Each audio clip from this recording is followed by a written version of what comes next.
اسلام کا مزاج دیکھیں، جزا و سزا کا معیار اسلام نے دیا۔ باقاعدہ طور پر جرائم کی تقسیم کی گئی، ان کی سزاؤں کا معیار متعین کیا گیا۔ کسی سے کوئی جرم ہو جائے تو مختلف قسم کے پیرامیٹرز دیے۔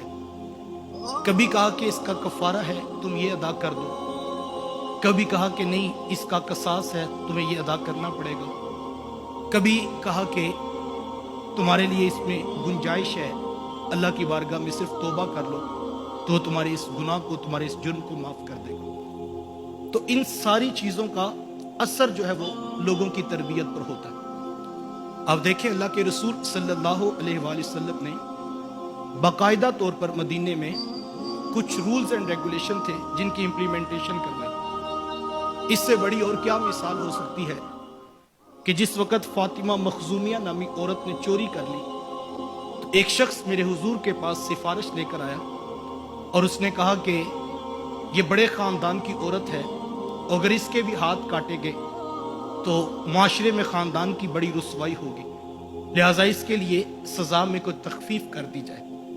میرے حضور جلال میں آ گئے اور حضور، میں کیا بات کرتے ہو، یہ تو فاطمہ مخزومیہ ہے، اگر فاطمہ بنت محمد بھی چوری کرتی میں محمد اس کے ہاتھ بھی کاٹ دیتا۔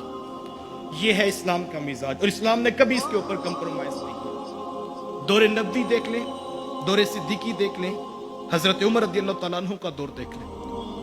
اگر مدینے کی ریاست کے اندر قانون کی بالادستی تھی تو نتیجے میں جب ایک معاشرہ صالح کردار ادا کرتا ہے اور لوگ جو ہے وہ تربیت کے مراحل کو طے کرتے ہوئے نظر آتے ہیں۔ چونکہ لوگوں کو پتا تھا کہ اگر جرم کیا تو عمر کا کوڑا حرکت میں آئے گا، ظالم کو کٹہرے میں کھڑا کیا جائے گا، تو لوگوں کی جرت نہیں ہوتی تھی کہ مدینے کے بازار میں کوئی شخص جب وہ کسی جرم کا ارتکاب کر سکے۔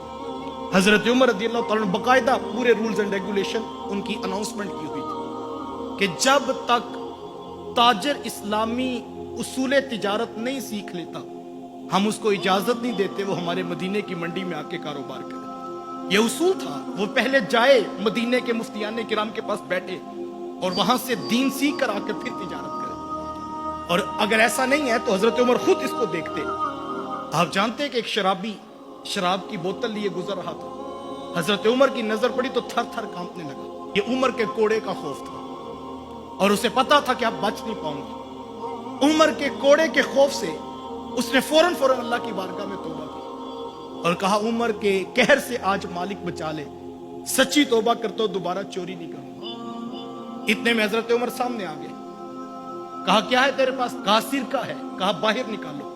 اب اس نے دل ہی دل میں توبہ کی، جب بغل سے بوتل نکالی تو واقعی سرکہ بن چکا تھا۔ یہ توبہ ہوئی، یقیناً یہ اس شخص کی توبہ ہے، لیکن اس کے پیچھے فیکٹر کون سا ہے؟ حضرت عمر رضی اللہ تعالیٰ عنہ کا کوڑا، اقتدار کی طاقت نے اس شخص کو توبہ پر مائل کر دیا۔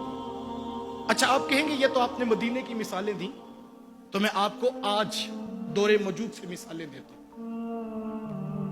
حکومت نے اعلان کیا کہ کوئی شخص بغیر ہیلمٹ کے موٹر سائیکل نہیں چلا سکتا، وداؤٹ ہیلمٹ آپ بائک نہیں چلا سکتے۔ رات کو اناؤنسمنٹ ہوتی ہے، صبح کے وقت آدھی قوم کے سروں پہ ہیلمٹ نظر آتا ہے۔ ایک لمحے میں، ایک دن کے اندر تبدیلی کیسے آ گئی جناب؟ یہ قانون کی طاقت تھی، لیکن دیکھا کہ ابھی بھی لوگ سستی کا شکار ہیں۔ پیٹرول پمپ پہ بینرز اویزاں کر دیے، جس کے پاس ہیلمٹ نہیں اس کو پیٹرول نہیں ملے گا۔ قانون کو اور سخت کیا جا رہا ہے، کیوں کہ حکومت چاہتی ہے کہ بائک چلانے والے کے سر پہ ہیلمٹ ہو۔ ایک اور مثال دیکھیے، روڈ پر آپ جا رہے ہیں، لیمیٹیشنز لکھی ہیں 120 کلومیٹر پر آور سے زیادہ سپیڈ نہیں ہونی چاہیے۔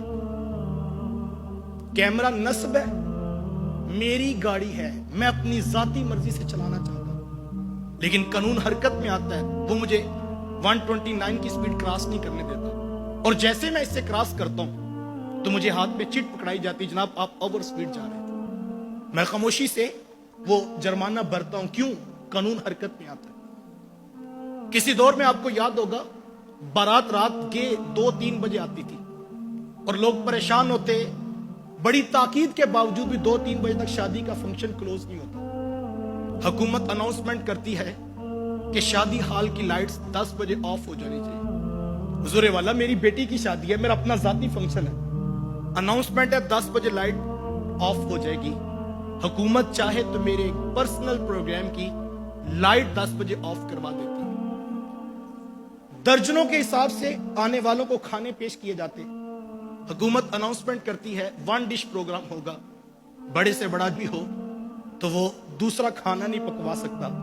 حکومت کا قانون حرکت میں آتا ہے. ساری ساری رات لوگ شادی ہالز کے باہر کھڑے ہو کر فائرنگ کرتے تھے, آتش بازی کی جاتی. ایک فلیکس لگائی جاتی ہے, قانوناً جرم ہے, جو کرے گا اس کو اتنا جرمانہ دینا پڑے گا. یہ چیزیں ہمیں معاشرے میں نظر آتی ہیں کہ حکومت چاہے تو میرے ذاتی پروگرام کی لائٹ 10 بجے آف کروا سکتی ہے. حکومت چاہے میرے سر پر ہیلمٹ پہنوا سکتی ہے. حکومت چاہے میری گاڑی کی سپیڈ کنٹرول میں کر سکتی ہے. مجھے بتائیں, جو حکومت سر پہ ہیلمٹ پہنوا سکتی ہے, اگر وہ چاہ لیتی تو قوم کی بیٹی کے سر پہ چادر نہ آ جاتی. لیکن حکومتوں کی ترجیحات کچھ اور ہیں, اور انہوں نے کیا کیا یہ ایک دردناک کہانی ہے. اور ہو کیا رہا ہے, آگے کیا ہونے جا رہا ہے, یہ ایک الگ موضوع. میں بتانا یہ چاہتا ہوں کہ اگر حکومتیں چاہیں تو نتائج آتے ہیں. یار, جو حکومت میری گاڑی کی سپیڈ کنٹرول میں رکھ سکتی ہے, وہ حکومت چاہے تو میرے کردار کی اچھی تربیت کے لیے ایک اچھا نظم نہیں دے سکتی. یقیناً کر سکتی ہے, لیکن ترجیحات کچھ اور